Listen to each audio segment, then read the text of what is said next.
galera, professor Valci de volta para a gente concluir a nossa correção, né, daquele material. Já foi enviado para vocês a primeira parte, aí a segunda, agora a terceira, para a gente finalizar esse conteúdo aí que vem desde a segunda Revolução Industrial, passando pela unificação Alemanha e Itália, entrando pelo imperialismo, Primeira Guerra Mundial e Revolução Russa, ok? Então, todos os grandes acontecimentos do final do século XIX e início do século XX. Beleza? Então, vamos lá. 14ª, leia os textos. Então, cada texto desse, ele é referente a um país, ok? Então, item 1. O líder oposicionista Francisco Madeiro, candidato derrotado às eleições presidenciais de 1910 e poderoso fazendeiro no norte do país, conclamou a população a depor pelas armas.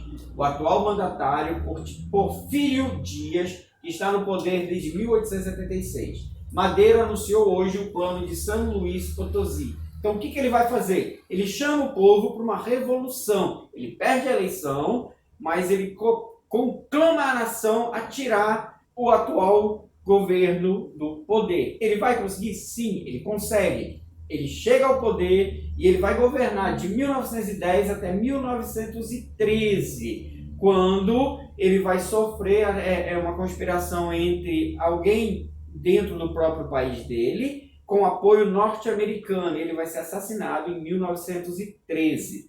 Então, nós estamos falando aí o quê? Da Revolução Mexicana de 1910. Então, o item 1 diz respeito a quem? Ao México. Item 2. O ataque japonês à Manchúria. Onde fica Manchúria? China. Então, daí aqui já é. Então, nós estamos falando de quem? Da China. Em 1931, e a invasão total 6 anos depois, fizeram o Partido Comunista e o Kuomintang selarem uma trégua. Ou seja, o Partido Comunista e o Kuomintang eram dois partidos opostos dentro da China que lutavam pelo poder. Mas quando o Japão invade, eles se juntam contra o Japão. Ok? A prioridade de ambos passou a ser derrotar o Japão, mas a vitória aliada sobre o eixo deixou uma dúvida no ar. Quem ocuparia o espaço político deixado pela saída de 1,2 milhões de soldados japoneses? Esse espaço aí, né, ao final da vitória do eixo, ao final da Segunda Guerra, vai ser ocupado pela política comunista. Vai chegar ao poder aí o famoso Mao Tse-tung, ok? Item 3. Os guerrilheiros de 26 de julho, que há mais de 2 anos lutavam contra o governo a partir de suas bases na Sierra Maestra, dominada desde o ano passado a segunda cidade do país, de onde marcharam para a capital. Fulgêncio Batista, de 57 anos, renunciou de surpresa na noite da passagem do ano de 1958. Fulgêncio Batista, vocês sabem, é o governador, é o ditador que vai ser deposto pela Revolução Cubana, liderada por quem? Fidel Castro e Ernesto Che Guevara, ok? Então, nós estamos falando no item 3 de Cuba. Grave aí, México, China e Cuba. Item 4. 7 de maio de 1954. As forças comunistas, sob o comando do general Vo Nguyen Giap, tomaram hoje o estratégico campo de pouso de Dien Bien Phu, derrotando as forças francesas após 55 dias de cerco. Bom, aí vai ficar uma dúvida aí, né? Esses nomes, eles a gente sabe, nós sabemos que são orientais, tá? Então, mas pode ser coreano, pode ser chinês, pode ser, sei lá, do Vietnã. Aí nós vamos ter que puxar um pouquinho na memória a questão invadido pelo cerco francês, né? Então, dentro de qual país oriental a França estava se impondo, tá? Então, deixa aí, depois a gente vai ver. E a quinta, em julho de 1962, uma multidão está festejando a independência depois de 132 anos de domínio colonial francês e de 8 anos de guerra contra a metrópole, com um saldo de mais de 1 milhão de mortos. O novo presidente deve ser Ahmed Ben Bella. Então, vimos aí, né? O item 4 e o item 5 ficou um pouco em dúvida, né? Ahmed Ben Bella, pode ser o quê? Pode ser árabe? Pode, mas pode ser africano. Como assim? Sabemos que vários países africanos, eles têm a cultura muçulmana. Eles, desde lá dos anos 600, eles tiveram uma invasão, uma expansão islâmica pelo seu continente e vários povos africanos se converteram ao Islã. Então, aqui é um país oriental e aqui pode ser um país africano ou árabe. E aí, na dúvida, como nós vamos saber qual é a questão certa? Vamos ver lá? Então, olha aí. Nós sabemos então o quê? As três primeiras questões. Ficou bem identificado. Então, o meio de você não perder tempo. Qual era o primeiro? México. Qual é o segundo? China. Qual é o terceiro? Cuba. Vamos procurar aqui onde tem, nessa sequência, México, China e Cuba. México, China, Panamá, então não é. Primeiro ali, Venezuela, então não é. Primeiro ali, Bolívia, então não é. Terceiro, México, China, Cuba. Então, opa, se eu sei que o item 1 se diz ao México, o item 2 se diz à China e o item 3 se diz a Cuba, então aqui é Vietnã e Argélia. O Vietnã dava para se matar também, se você lembrar um pouquinho para trás do período lá das unificações, que vai ter uma guerra entre França e Vietnã. Então, desde esse período, a França teve incorporada aí dentro do Vietnã. E aqui a Argélia, porque esse líder, o Ben Bella, ele é muito famoso na história. Se você fizer uma pesquisa, aí vai aparecer várias coisas sobre ele. E aí tem também a questão do imperialismo, né? Quem dominou por vários anos a Argélia é a França. Então vai entrar também um pouco do conhecimento imperialista. Onde foi que a França impôs o seu poder imperialista? Então daria para matar aí também. Mas lá no meio de uma prova, no meio do Enem, tu não tem esse tempo, tu não tem essa pesquisa. Então identifica, mas eu não sabia que era o México. Mas aí você vai puxar a Bolívia. Quem é o libertador da Bolívia, né? Então tem esses casos aí, da Bolívia, quem vai lá lutar também é o Che Guevara. Tá, ok? Venezuela, a gente não tem muito dessas coisas de revoluções desse período lá dentro. Então vai aí um pouco do conhecimento geral. Mas se você teve a identificação México, Chile e Cuba, os demais você vai na eliminação da alternativa, ok? 15ª. Leia atentamente as afirmações abaixo sobre a Guerra do Ópio e assinale a alternativa correta. Então, item 1. Estupim da Guerra do Ópio entre ingleses e chineses foi a queima de milhares de caixas dessa substância pelos chineses, como represália a esse comércio em suas fronteiras. Sim, a Inglaterra ela impõe esse comércio, ela faz com que os chineses utilizem e comercializem o ópio dentro de seus territórios sem levar em consideração principalmente a questão cultural, a questão do povo chinês mesmo como tradição e cultura, ok? Item 2. Como resultado imediato da derrota chinesa, outros portos são abertos a nações estrangeiras. Inicia-se um processo revolucionário nacionalista dirigido por Mao Tse-tung. Não. Principalmente essa questão de aberturas de portos, tá ok? 3. Os tratados de Nanquim e Pequim definiram a partir da vitória chinesa o porto de Cantão como único para comércio internacional. Essa questão, a maioria dos conflitos internos não tem uma vitória chinesa. Item 4. A transferência de Hong Kong à Inglaterra é um dos símbolos da derrota chinesa. Verdade. Já falei em umas questões anteriores aí, que Hong Kong até hoje é um território independente dentro da China. E 5º, manifestações e organizações contra a presença estrangeira prosseguiram por mais de 50 anos após a derrota chinesa, sendo a Guerra dos Boxers, no final do século XIX, uma de suas expressões. Então, essa Guerra dos Boxers vai ser uma das que a China vai conseguir um certo destaque, uma certa vitória em cima da Inglaterra. Então, item 4 e 5 está correto. Então, a correta é item 1, 4 e 5. Bora conferir? Está aí, 1, 4 e 5. 16ª. William James Herschel, coletor do governo inglês, iniciou na Índia seus estudos sobre as impressões digitais que firmavam com o governo. Essas impressões serviam de assinatura. Aplicou-se então aos registros de falecimentos e usou esse processo nas prisões inglesas, na Índia, para reconhecimento dos fugitivos.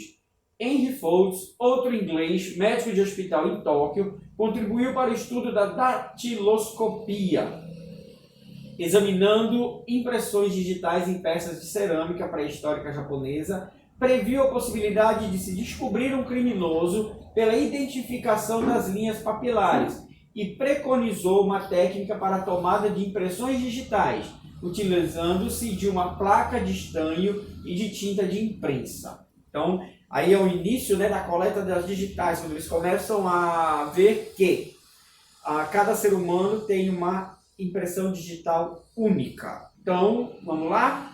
Que tipo de relação orientava os esforços que levaram à descoberta das impressões digitais pelos ingleses e posteriormente a sua utilização nos dois países asiáticos?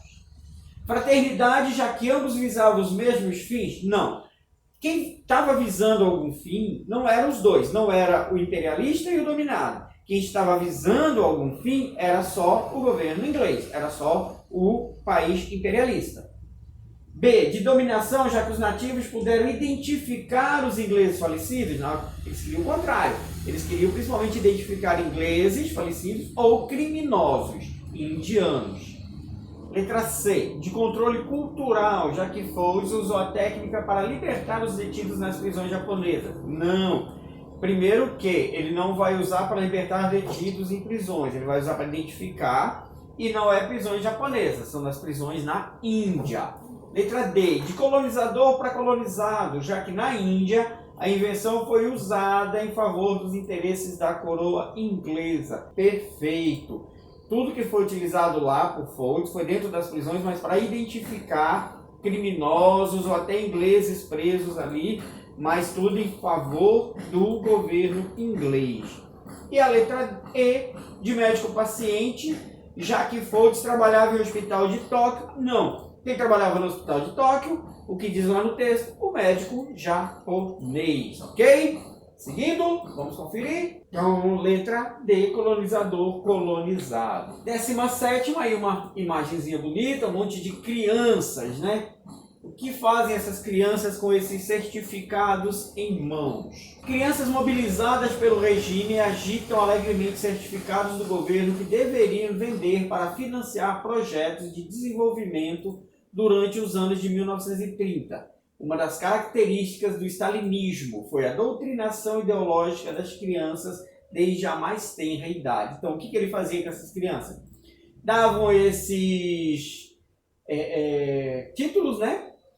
E certificados do governo que eles iam vender para arrecadar fundos. Então, era algum benefício que a pessoa que comprava ia ter junto ao governo, e esse dinheiro as crianças levavam para o governo como forma de incentivar a educação dentro do país. Então, desde criança, o russo já crescia com aquela ideia de que ele estava trabalhando em prol do governo e o governo trabalharia em prol dele. Durante o período do stalinismo a que o texto se refere, o governo se caracterizou. Preste bem atenção. Governo, período do stalinismo a que o texto se refere. Tá? Então, significa que os itens ali é a respeito do stalinismo, não a respeito apenas do texto. O texto é só um dos pontos do stalinismo, uma das políticas usadas por Stalin, ok? Então, vamos lá. Letra A. Abolição do princípio da propriedade privada, estatização dos meios de produção e assinatura de um tratado de paz com a Alemanha e a saída do país da Primeira Guerra. Primeiro que a saída do país da Primeira Guerra, ela é antes, né? Ela é lá no início da Revolução, ainda no período de Lenin. Implantação da nova política econômica, que significou uma mistura de práticas capitalistas e socialistas. Não, a nova política econômica ela foi criada com o intuito de desenvolver o capital dentro do governo, desenvolver as medidas industriais do governo russo. Item C. Organização do proletariado em uma comunidade única, vinculada à nação e pela conquista do movimento operário sindical defensor do projeto socialista. O proletariado ele não vai ser vinculado em uma comunidade única. Vai ter o proletariado, a galera agrícola, vai ter a galera das indústrias, eles têm cada um no seu setor, mas todos trabalhando em prol do governo. D. Afastamento de cargos públicos de pessoas que tivessem simpatias por países capitalistas e pela criminalização de atos contrários ao expansionismo soviético. Não, isso não é muito do stalinismo, ok? E letra E, esmagamento dos sovietes como órgãos de representação operária e pela violenta perseguição aos que esboçavam qualquer oposição ao seu poder. Sim, principalmente esmagamento aos soviéticos. Quem são os sovietes? São os grupos que são criados lá no início da Revolução, Bolchevique, eles são liderados por Lenin, tanto que o lema leninista era todo o poder aos sovietes. E essa questão da violenta perseguição. O Stalin ele vai sofrer em algum período da sua vida numa teoria da conspiração constante. Para ele, todos estavam contra ele, todos estavam conspirando contra ele. Ele tem uns repentes de loucura, quase que nem Robespierre na Revolução Francesa. Robespierre manda milhares de pessoas para a guilhotina, amigos. Quando ele começa que pessoas estão... Ele acha que pessoas estão ameaçando o poder, manda para a guilhotina. O Stalin é a mesma coisa. Quando ele percebe que algo está errado, ou ele deduz que algo está errado, ele manda para o isolamento. Inclusive, ele manda membros da própria família para o isolamento. É uma teoria da conspiração constante dentro do cérebro do Stalin. Ok? Então, item certo, item E. 18ª. Há controvérsias entre historiadores sobre o caráter de duas grandes revoluções do mundo contemporâneo. A francesa, de 1789, e a russa, de 1917. No entanto, existe consenso sobre o fato de que ambas fracassaram. Não houve fracasso. Cada um atingiu seu objetivo, pelo menos por um determinado tempo. Ok? Então, a Revolução Francesa ela vai ser uma quebra para o antigo regime, derrubaram os governos absolutistas, ok? E a Revolução Russa ela vai colocar o socialismo, o comunismo dentro da política mundial. Está aí até hoje. B. Geraram resultados diferentes às intenções revolucionárias, pois tanto a burguesia francesa quanto a russa eram contrárias a todo tipo de governo autoritário? Não, tanto que no início das duas, com Robespierre e com Stalin, o autoritarismo é a grande força do governo. C. Puseram em prática os ideais que as inspiraram de liberdade e igualdade, de abolição das classes do Estado. Também não. É muito interessante isso. Prega-se algo, mas no governo acaba não se fazendo aquilo que prega. Os ideais aí de igualdade e liberdade lá na França, não havia essa igualdade, havia ainda a diferenciação entre classes sociais e a questão da liberdade, tanto que a França ela não leva a liberdade de seus escravos em suas colônias. Então, se o lema do governo francês é liberdade, um dos lemas é liberdade, deveria então ir lá nas colônias e libertar todos os seus escravos, ok? Letra D. Efetivaram mudanças profundas que resultaram na superação do capitalismo na França e do feudalismo na Rússia. Então, não houve superação do capitalismo na França, ou seja, o capitalismo, o que eles estavam derrubando era o absolutismo. Então, houve a superação do absolutismo na França e o início de um capitalismo, podemos dizer assim. Ok? Letra E. Foram marcos políticos e ideológicos, inspirando a primeira, as revoluções até 1917, ok? Até porque as revoluções da década de 30 em diante na França são chamadas de revoluções liberais. Ainda aquela busca pelo nacionalismo, aquela busca por liberdade dentro do seu próprio país. E a segunda, os movimentos socialistas até a década de 70, sim, principalmente depois da Segunda Guerra Mundial, quando vem a Guerra Fria, que se cria dois blocos, capitalista e socialista, ok? Então, letra correta, letra E. Seguindo, 19ª, que ocorreu na União Soviética em decorrência das mudanças sociopolíticas instauradas pela Revolução Russa de 1917, foi o quê?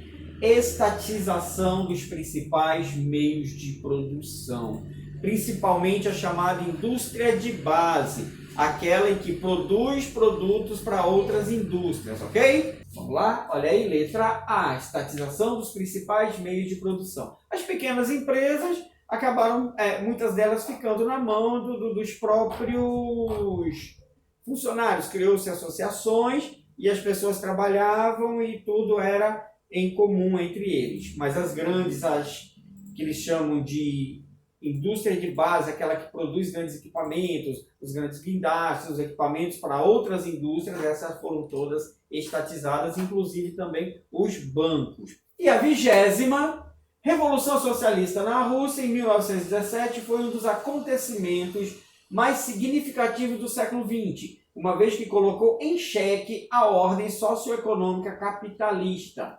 Sobre o desencadeamento do processo revolucionário, é correto afirmar que, então vamos lá na 20ª, os mencheviques tiveram um papel fundamental no processo revolucionário por defender a implantação da ditadura do proletariado? Não, os mencheviques, eles eram um grupo ligados um pouco à burguesia e ligados ao governo, ao czar. Eles queriam sim fazer uma revolução mais gradativa, pouco a pouco. Quem defendia esse outro processo e a ditadura do proletariado eram os bolcheviques. Os bolcheviques representavam a ala mais conservadora dos socialistas. Ao contrário, a ala mais conservadora eram os mencheviques. Olha bonito, né? C. Foi realimentado pela participação da Rússia na Primeira Guerra Mundial, o que desencadeou uma série de greves e revoltas populares em razão da crise de abastecimento de alimentos. Provavelmente, mas a gente vai já voltar. Bora seguir. Liderada por Stalin. Parou. Ela é liderada por Lenin. Stalin só assume após a morte de Lenin. O Partido Comunista conseguiu superar os conflitos que existiam no seu interior. Não, ele não consegue. Tanto que quando Lenin morre, há uma disputa interna entre Trotsky e Stalin. Stalin chega ao poder, Trotsky tem que se exilar, ele vai ser exilado no México e depois Stalin manda matar ele lá no México, naquelas conspirações que surgiu dentro de sua mente. Então, o medo de Trotsky voltar e tomar o seu governo, ele manda matar o Trotsky lá no México. Então, correto, letra C. Por que essa revolução é realimentada pela participação na Primeira Guerra? Porque o czar, ele deixa de financiar a ajuda ao povo, de dar alimentação, de dar meios de vida para a população para tentar entrar numa guerra. Ele gasta milhões numa guerra e deixa o seu povo desamparado. Então aí ficou fácil, digamos assim, para o Lenin pregar essa questão de o povo tem que ir às ruas, o povo tem que lutar, o povo tem que assumir o poder para que o povo possa direcionar o seu caminho e melhorar a sua vida. Ok? Bora confirmar? Letra C. Então, gente, fechamos aí a nossa bateria de exercícios, as 20 questões. Concluímos aqui a nossa terceira parte. Em breve eu estarei colocando aí no canal algumas aulas, mas aí já direcionadas as aulas, os resumos, e devo criar um caminho para vocês encontrarem também os resumos, baixar em PDF para acompanhar as aulas, ok? Então assistam lá, se inscrevam no canal, ative o sininho e até a próxima. Fui!